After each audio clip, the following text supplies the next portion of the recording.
नमस्कार, मैं हूं नवजोत रंधावा। 7 बजे 7 सवाल में आपका स्वागत है। कोलकाता में डॉक्टर बेटी की बर्बर हत्या के केस में सीबीआई एक्शन में है। सीबीआई ने अपनी जांच तेज कर दी है। सीबीआई ने केवल संदिग्धों से पूछताछ ही नहीं की है, बल्कि वो तकनीकी आधार पर भी जांच को अंजाम तक पहुंचाने के लिए 3D उपकरणों का प्रयोग कर रही है। इधर डॉक्टरों का भी विरोध इस मामले पर लगातार जारी। हमारे आज के 7 सवाल इसी मुद्दे से जुड़े हुए होंगे और आज का सबसे पहला सवाल ये है, कोलकाता रेप कांड में अब तक की सीबीआई की जांच में क्या मिला है? सीबीआई जल्द से जल्द इस मामले को सुलझाने के लिए युद्ध स्तर पर जांच कर रही है। मामले की ज्यादा जानकारी दे रहे हैं कोलकाता से हमारे संवाददाता अनुपम मिश्र। आरजीकर मामले में छानबीन के लिए सीबीआई को नियुक्त किया गया है और आज सीबीआई का इस छानबीन का तीसरा दिन है और जो सुबह से ही गहमा गहमी भरा है, पूछताछ से भरा हुआ है। सुबह सुबह जो 4 ट्रेनी पीजी डॉक्टर्स आए, उनसे सीबीआई के ऑफिसर्स ने पूछताछ की। इसके बाद दिल्ली से 7 सदस्यीय एक टीम आज कोलकाता पहुंची। साथ में 3D स्कैनर लेके ये टीम आई है और संभवतः जो सूत्र बता रहे हैं, इस 3D स्कैनर का इस्तेमाल आरजीकर अस्पताल में डिजिटल एविडेंस गैदर करने के लिए, एकत्रित करने के लिए किया जाएगा। इसके अलावा जो फॉर्मर प्रिंसिपल हैं आरजीकर के, संदीप घोष, जिन पर सारे आरोपों सारी उंगलियां लग रही हैं, उंगलियां उठ रही हैं, उनको भी पूछताछ के लिए आज सीबीआई दफ्तर में बुलाया गया है। और इस दौरान एक बार के लिए जो आरोपी है संजय रॉय, उसको लेकर सीबीआई की टीम आज बाहर निकली थी। पहले बात थी कि उसका मेडिकल चेकअप कराने के लिए ले जाया जाएगा, लेकिन कुछ देर तक घूमने के बाद, खासतौर पर सॉल्ट लेक इलाके में उसको लेकर घूमने के बाद सीबीआई की टीम वापस संजय रॉय को लेकर सीबीआई दफ्तर जो है कोलकाता में सीजीओ कॉम्प्लेक्स, वहां पहुंची। इसके बाद यहां डॉक्टर आए और यहीं पर उसका मेडिकल चेकअप हुआ। कोलकाता कांड में एक्शन के बाद जब डॉक्टरों का गुस्सा धीरे धीरे अभी फिलहाल थम रहा है और उसी दौरान अस्पताल पर भीड़ के हमले के बाद डॉक्टरों की नाराजगी फिर से बढ़ गई। डॉक्टरों ने फिर से स्ट्राइक कर दी है, जिससे इमरजेंसी को छोड़कर पूरे अस्पताल के काम पर असर हुआ है। हमारा दूसरा सवाल इसी से जुड़ा हुआ है। डॉक्टर की रेप और हत्या मामले में दोबारा क्यों भड़का डॉक्टर्स का गुस्सा? डॉक्टरों की नाराजगी इस बात पर है कि जब जांच के बीच में अस्पताल पर भीड़ हमला कर सकती है तो फिर वो सुरक्षित कैसे रहेंगे? इसी बीच आईएमए ने भी कल एक दिन के लिए काम बंद रखने का आह्वान किया है।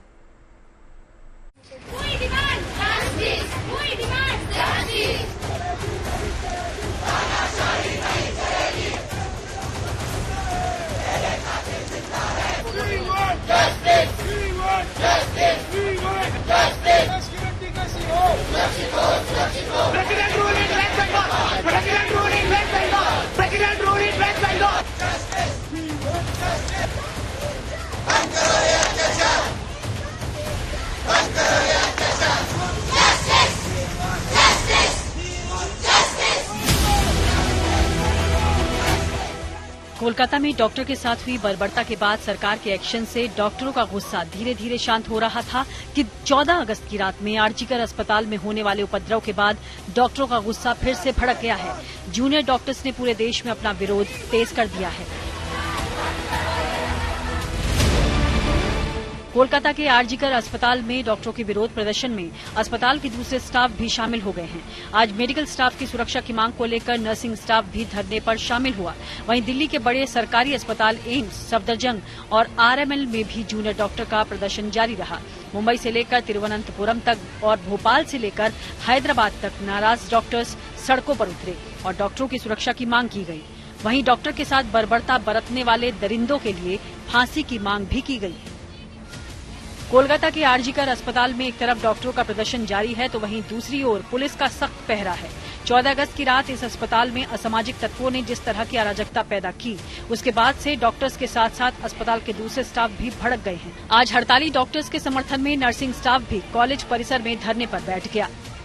RG Kar medical hospital college centre से जुड़ चुके हैं, जहाँ की जूनियर डॉक्टर्स इंटर्न्स प्रोटेस्ट कर रहे हैं, डिमांड कर रहे हैं कि जस्टिस हो उस विक्टिम के लिए जिसके साथ रेप, गैंग रेप और मर्डर हुआ है।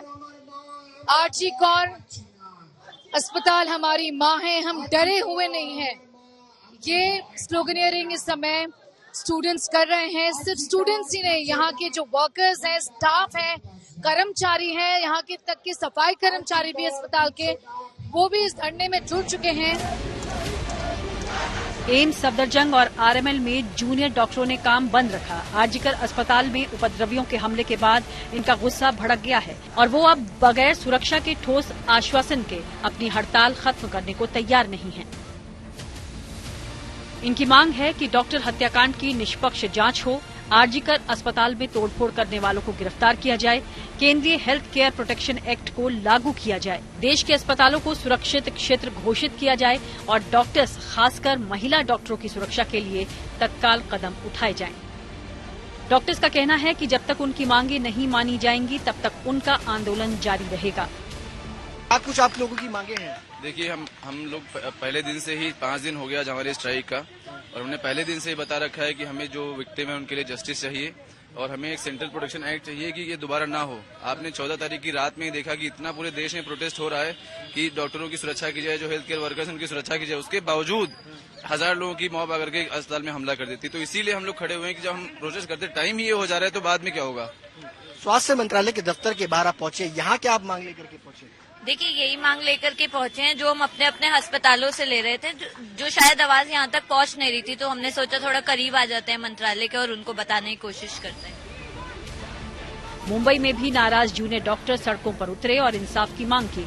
उनका कहना था कि जब अस्पताल में ही डॉक्टर सुरक्षित नहीं होंगे तो कहां होंगे। मुंबई के नायर अस्पताल में डॉक्टर्स के साथ साथ नर्सिंग स्टाफ भी विरोध प्रदर्शन में शामिल हुआ।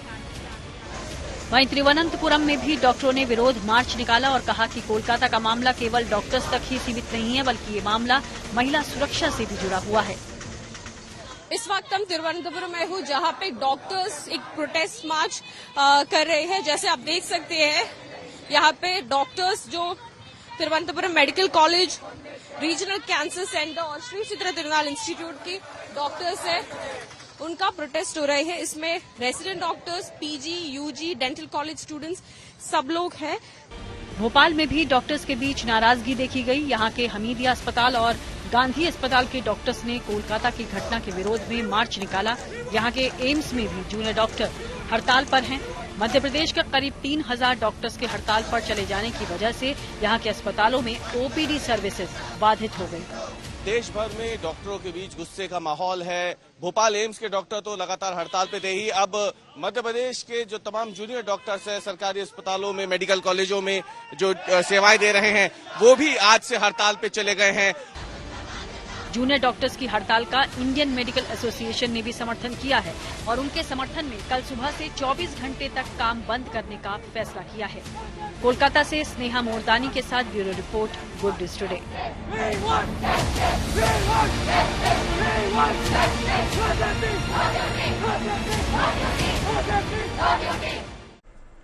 डॉक्टरों के एक बार फिर से हड़ताल पर चले जाने के बाद दिल्ली समेत देश के अलग अलग अस्पतालों में ओपीडी सेवाएं बाधित हुई हैं। हालांकि अस्पतालों में आपातकालीन सेवाएं चालू हैं, लेकिन ओपीडी बाधित होने से मरीजों की परेशानी बढ़ गई है। हमारा आज का तीसरा सवाल भी इसी से जुड़ा हुआ है। डॉक्टरों की हड़ताल से अस्पताल में किस तरह के हालात हैं? अहमदाबाद में डॉक्टरों की हड़ताल का मरीजों पर कितना असर पड़ रहा है, बता रहे हमारे संवाददाता अतुल तिवारी। रेसिडेंट डॉक्टर के साथ दुष्कर्म और हत्या के बाद अहमदाबाद समेत पूरे गुजरात के जो भी जूनियर और सीनियर रेसिडेंट्स डॉक्टर हैं वो स्ट्राइक पर हैं। फिलहाल स्ट्राइक की वजह से जिस प्रकार की स्थिति अहमदाबाद के अंदर देखने को मिल रही है, फिलहाल ये अहमदाबाद सिविल हॉस्पिटल के शॉट्स हैं, दृश्य हैं, जहां पे बड़ी संख्या में जो पेशेंट्स यहां पे पहुंचे हुए हैं, उन्हें ट्रीटमेंट लेने में कहीं ना कहीं जो आधे घंटे का वक्त होता था वो 1 से सवा घंटे का वक्त फिलहाल लग रहा है, क्योंकि बीजे मेडिकल कॉलेज के जो इंटर्न और जो रेसिडेंट्स डॉक्टर्स हैं वो स्ट्राइक पे हैं, जिसकी वजह से जो भी ओपीडी और वार्ड की जो सेवाएं हैं वो कहीं ना कहीं बाधित हुई है। जो भी हॉस्पिटल्स के अंदर फिलहाल डॉक्टर्स और खास करके नॉन क्लिनिकल स्टाफ हैं, उनकी तरफ से फिलहाल जो भी मरीज सिविल हॉस्पिटल में पहुंच रहे हैं उनका इलाज किया जा रहा है। ओपीडी और जो भी वार्ड सर्विसेज हैं उनका बॉयकॉट किया गया है। जो भी इमरजेंसी सर्विसेज हैं उसको जूनियर और सीनियर रेसिडेंट्स डॉक्टर की तरफ से जारी रखा गया है। कोलकाता हाईकोर्ट ने कोलकाता के आरजीकर अस्पताल में 14 अगस्त की रात हुई तोड़फोड़ पर सख्त टिप्पणी की है। हाईकोर्ट ने कहा है कि यह घटना राज्य मशीनरी की पूरी तरह से नाकाम हो जाने का सबूत है। नाराज हाईकोर्ट ने उपद्रवियों के द्वारा की गई तोड़फोड़ पर नाराजगी जताई। ऐसे में हमारा आज का चौथा सवाल भी इसी से जुड़ा हुआ है। हाईकोर्ट ने आरजीकर अस्पताल को बंद करने की बात क्यों कही? कोलकाता हाईकोर्ट को सख्त टिप्पणी करने के लिए क्यों मजबूर होना पड़ा, ये बता रहे हैं कोलकाता से हमारे संवाददाता अनुपम मिश्र। कोलकाता हाईकोर्ट ने आज आरजीकर अस्पताल पर हमले के मामले में कड़ी टिप्पणी करते हुए कोलकाता पुलिस को आड़े हाथों लिया। हाईकोर्ट ने पूछा कि लगभग 7,000 की भीड़ हमले के लिए जब एकत्रित हुई तो उसकी अग्रिम सूचना कोलकाता पुलिस के पास क्यों नहीं थी? इंटेलिजेंस क्या फेल हुआ? इस कदर कोलकाता पुलिस को आड़े हाथों लेते हुए आरजीकर अस्पताल को बंद करने की बात भी हाईकोर्ट की ओर से कही गई। हाईकोर्ट ने कहा कि ऐसी स्थिति अगर है, अस्पताल में जो मरीज हैं उनको तुरंत शिफ्ट किया जाए, और अगर ऐसी स्थिति बनी रही तो क्या अस्पताल को बंद करने देना चाहिए? इस तरह के सवाल भी आज हाईकोर्ट ने उठाए। कोलकाता के अस्पताल में 14 अगस्त की रात भीड़ के हमले से जुड़े कई सवाल अनसुलझे हैं। कैसे हजारों की भीड़ बीच रात में अस्पताल के बाहर इकट्ठा हो जाती है और अस्पताल के अंदर दाखिल होकर तोड़फोड़ करती है। पुलिस ने इस मामले में अब तक 14 लोगों को गिरफ्तार किया है, लेकिन वो ये बताने के लिए तैयार नहीं है कि वो कौन हैं और हमले के पीछे उनका मकसद क्या था। ऐसे में हमारा आज का 5वां सवाल इसी से जुड़ा हुआ है। अस्पताल में तोड़फोड़ के पीछे क्या गहरी साजिश है? सीआईडी ने इस हमले का एक वीडियो जारी किया है और लोगों से उपद्रवियों की पहचान की अपील की गई है, लेकिन सवाल यह है कि पुलिस इस बात का खुलासा क्यों नहीं कर रही है कि इस हमले के पीछे का मकसद क्या था।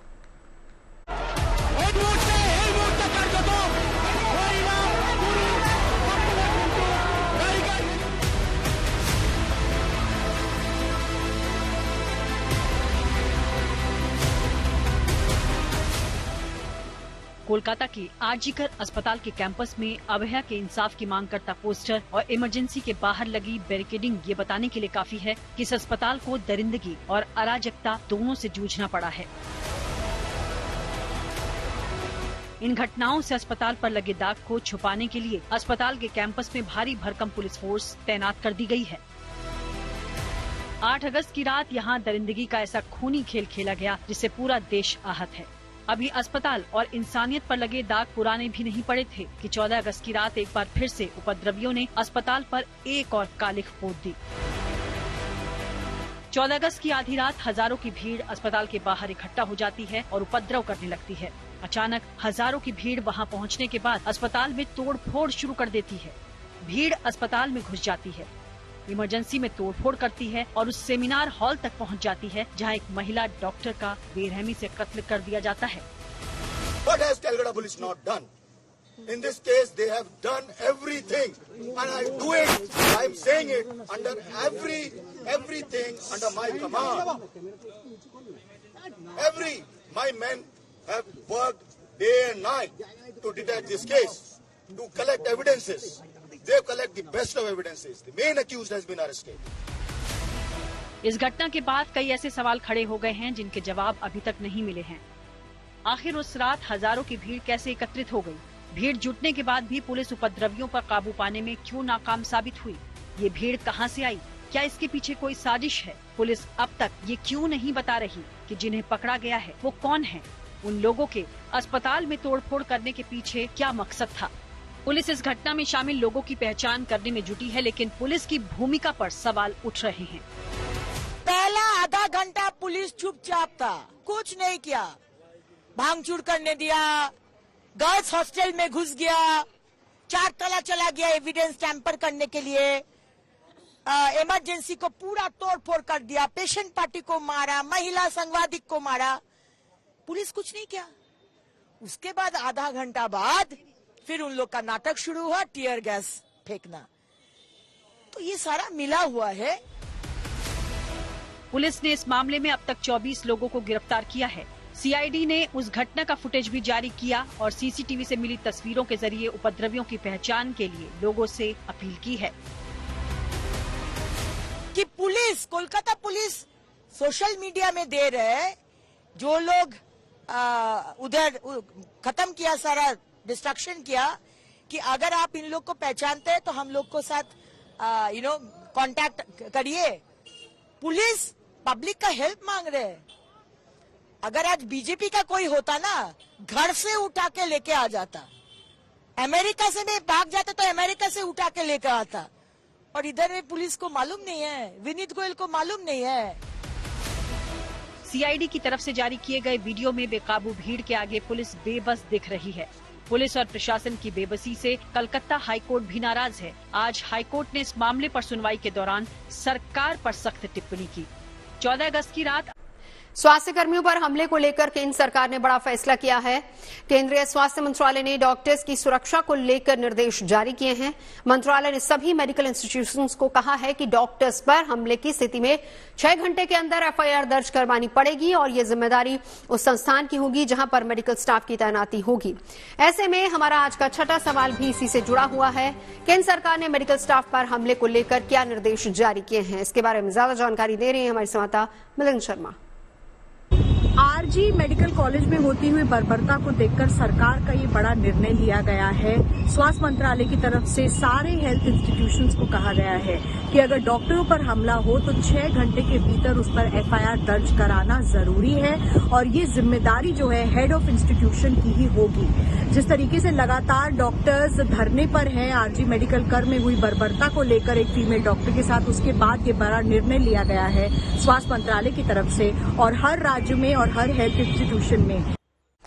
कोलकाता की डॉक्टर बेटी के इंसाफ की लड़ाई अब सियासी चढ़ाई हो गई है, जिसमें सरकार और विपक्ष दोनों सड़कों पर उतर गए हैं और इस सियासी संग्राम में बीजेपी और टीएमसी आमने सामने हैं। हमारा आज का 7वां सवाल भी इसी से जुड़ा हुआ है। डॉक्टर की बर्बर हत्या पर बंगाल में क्यों हो रहा है सियासी बवाल? बीजेपी ने जहां इस घटना के विरोध में पूरे राज्य में प्रदर्शन किया, वहीं दूसरी तरफ दोषियों को फांसी की मांग को लेकर ममता बनर्जी भी आज सड़कों पर उतरी।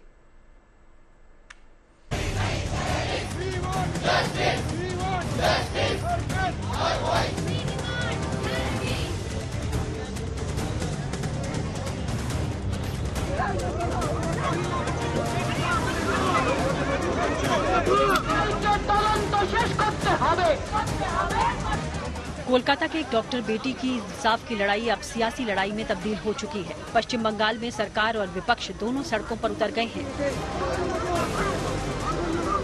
कोलकाता की सड़कों पर डॉक्टर के साथ हुई दरिंदगी का विरोध करने के लिए खुद प्रदेश की मुख्यमंत्री ममता बनर्जी ने पदयात्रा निकाली। ये ममता सरकार का कोलकाता में हुई हैवानियत के खिलाफ विरोध प्रदर्शन है। देश भर में चल रहे बंगाल सरकार के खिलाफ विरोध प्रदर्शन से ममता सरकार इस केस में चौतरफा घिर चुकी है। लिहाजा टीएमसी ने डैमेज कंट्रोल की फुल तैयारी कर ली है। टीएमसी ने बंगाल में 3 दिन का विरोध प्रदर्शन करने का फैसला किया है। आज ममता दीदी ने पदयात्रा निकाली तो कल जिला स्तर पर टीएमसी का विरोध मार्च होगा और 18 अगस्त को हर ब्लॉक में सुबह 10 बजे से शाम 6 बजे तक टीएमसी के पदाधिकारी और कार्यकर्ता लेडी डॉक्टर को इंसाफ दिलाने के लिए धरने पर बैठेंगे। सड़क पर केवल ममता ही नहीं उतरी है, बल्कि बीजेपी भी सरकार के खिलाफ प्रदर्शन करने के लिए सड़कों पर उतरी है। कोलकाता की इन 3 तस्वीरों से अंदाजा लगाया जा सकता है कि बंगाल में डॉक्टर हत्याकांड का मामला कितने उबाल पर है। न केवल शहर शहर डॉक्टर सड़कों पर हैं, बल्कि लेडी डॉक्टर को इंसाफ मिले इसके लिए टीएमसी डैमेज कंट्रोल में लगी है। तो वहीं बीजेपी नेता ममता सरकार के खिलाफ विरोध प्रदर्शन जाहिर कर रहे हैं। और जब बंगाल सरकार के खिलाफ बीजेपी नेता सड़क पर उतरे और नारेबाजी शुरू की तो प्रदर्शनकारियों को सड़क से हटाने के लिए पुलिस ने बीजेपी समर्थकों को हिरासत में ले लिया। यहाँ पे देखिए बैठे हुए हैं बीजेपी के बहुत सारे समर्थक और ये हटना नहीं चाहते, यही देखा जा रहा है। अभी इसके बाद यहाँ पे क्या होगा वो आप अंदाजा ही लगा सकते हैं। जैसे ही शायद दूसरे बीजेपी के समर्थकों को हटाया गया था, जो यहाँ पे बैठे हुए हैं उनको भी शायद हटाया जाए। इस स्पॉट की दूरी आरजीकर से बहुत ज्यादा नहीं है, कुछ 800 मीटर 1 किलोमीटर के बीच में ही है। और यहाँ पे पुलिस की जो यहाँ पे उपस्थिति है, अगर आपको दिखाई यहाँ पे देखिए बहुत सारे पुलिस के अफसर जो है वो यहाँ पे है। कॉम्बैट फोर्स भी है कोलकाता पुलिस की तरफ से भी। यहाँ पे जो रैफ है उसको भी डिप्लॉय कर दिया गया है। आज इधर 7 बजे 7 सवाल में अभी के लिए बस इतना ही। देश और दुनिया की तमाम अच्छी खबरों के लिए आप देखते रहिए गुड न्यूज टुडे।